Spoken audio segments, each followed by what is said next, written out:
So last night I got here to the albergue in Alvaiazere here, and I was really lucky.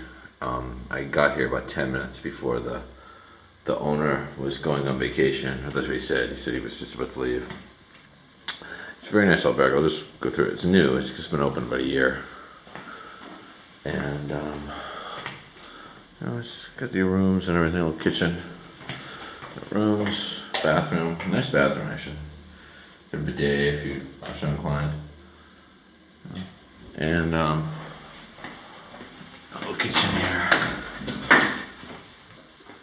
What's great is it's only 10 euros a night to stay here, but it's only for, I guess it's really exclusively for people who are doing the Camino. It's not open to anyone else, but it is only 10 euros a night. Very nice. The owner Carlos, very friendly, nice fellow, and it's really close. It's right on the Camino, so it's a great place to stop over after you get out of tomorrow.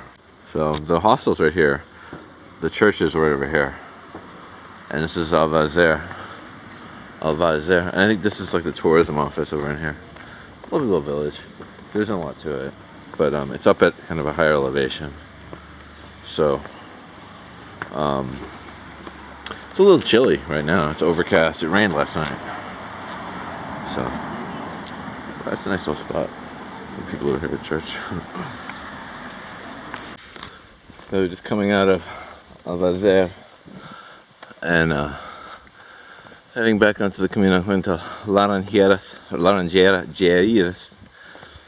Yeah, my pronunciation of Portuguese is horrible, but a lovely view here, the mountain. I love it. So we're in much more hilly terrain. I mean, these are not huge mountains. This is going to be a good. I don't have to summit that. I'd say it'd be a good 1,000 foot, 1,500 foot climb. But fortunately, we don't have to do that. So yesterday, I got really lost. Coming out of Tomar, I went too far west, and I couldn't load Google Maps, so I still don't know what I did. But I ended up in Chaos, which is of course spelt. The English pronunciation of the spelling would be chaos. So I ended up in Chaos, and I think I walked another probably 5 to 10 miles more than I had to yesterday. So I ended up doing about like over a 25 to 30 miles, which on what should have been a 20 mile walk. So a little disappointing, but I guess that was what I was supposed to do. It's a good walk. It's beautiful, but it's not where I was supposed to be. You know, I mean, I guess it was where I was supposed to be, but it wasn't on the Camino. So, anyway, I'm up above. How about that? These are the first of these markers. I haven't seen too many of these between Lisbon and here. Actually, I don't think I saw any. I saw maybe a sticker. They actually had some signs that they had plastic signs that they had tied to some other signposts. But these are the first real markers of the Camino.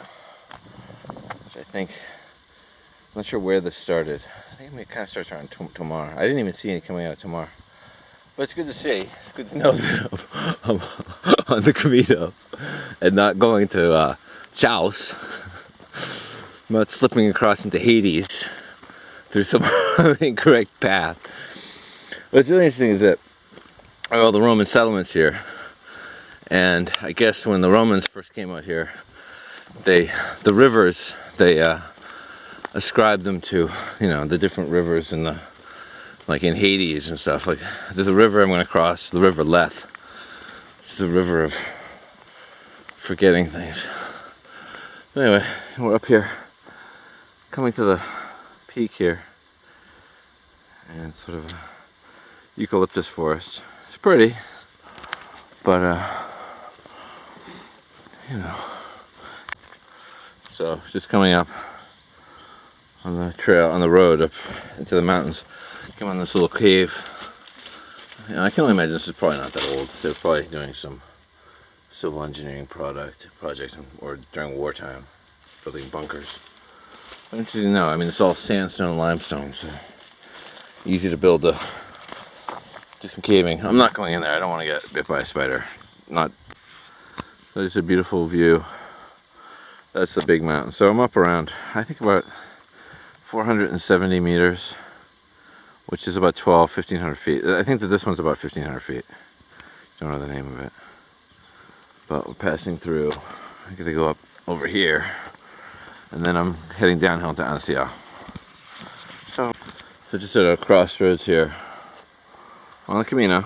I know I'm on the Camino, but it's just a little shrine here on the side of the road with some tiles to Saint John, the shepherd.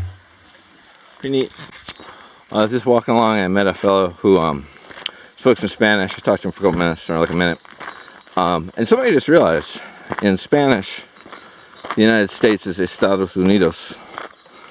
And of course I'm in the EU, which is, they have the same acronym in Spanish as in English.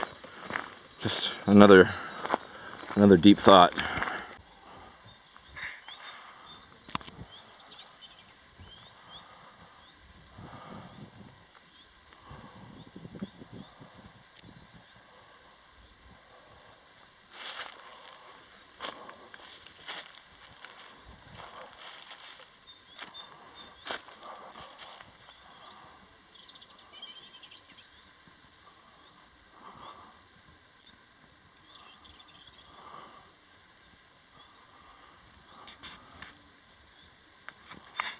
So, entering Ancial.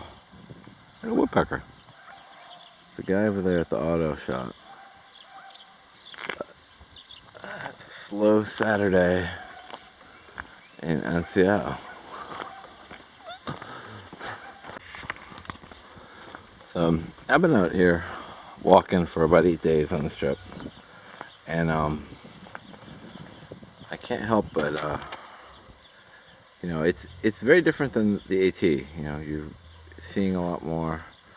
You're coming in contact with a lot more people who, you know, a lot of them don't speak English. You know, people speak Portuguese, and you know, you can get by with some Spanish. And you know, if you have a good ear for language, you can often glean what Latin words or Latin roots people are using and guess at what they're meaning. But and a lot of Spanish, there's a lot of Spanish words that are a part of Portuguese. So you can kind of understand what people are saying. But then there are Galician words you just can't understand.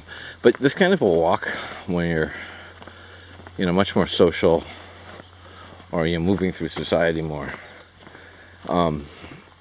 it is kind of stressful because, again, like I don't speak Portuguese, so it's every time I go into town, it's, you know, sometimes you'll meet someone who speaks a little English or Spanish. You can understand them easily. Other times it's just like a chore. But it's beautiful country to walk through. I didn't have an appreciation for rural Portugal at all, or rural Europe for that matter. But this is a beautiful part of Europe. So we're having a good time here. Day 9. I think it's the 9th day in. And I've got about another like 2 weeks. I still got like 2 weeks until I'm done. And hopefully it'll stay as interesting as it has been. My shoes have kind of been a little bit of a disappointment. I did get blisters a couple of days in, which I think was a function of my feet not being conditioned well, but also the road walking on the Camino is no joke. You know, you really do beat up your feet a lot on asphalt and walking on roads. So these shoes have actually taken a lot more wear. I've noticed a lot more wear on them than a similar distance on the Appalachian Trail, just on the soles. So, anywho, on this video now I see people. Just had a moment where I had some chickens. Oh, now I'm getting engines. I had some chickens, a couple dogs, birds, and it was like, you know, on the road to Canterbury for a little bit. As we approach the Vila Netos.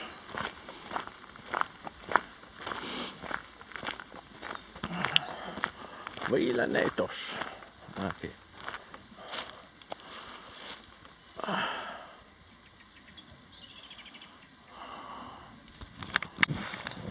So, turning in the sort of last stretch here. It's about 5 or 6, like 6 miles, I think, here left. Up into Rabacal. Oh, I think this is it. This is it. I'm having some, the way marking's a little funky. Oh no, here we go. Yeah, this is it. Ruda Comarero, Santiago de Guarda. Oh, there's another path to Santiago de Guarda. So, but yeah, there's the shell over here. This puppy.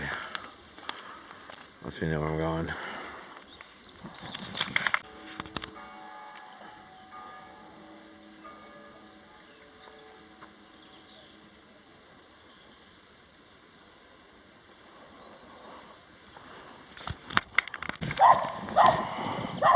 A beautiful panorama of the hills up there. It's gorgeous. Zoom in a little bit. It's gorgeous. If this dog wasn't yapping.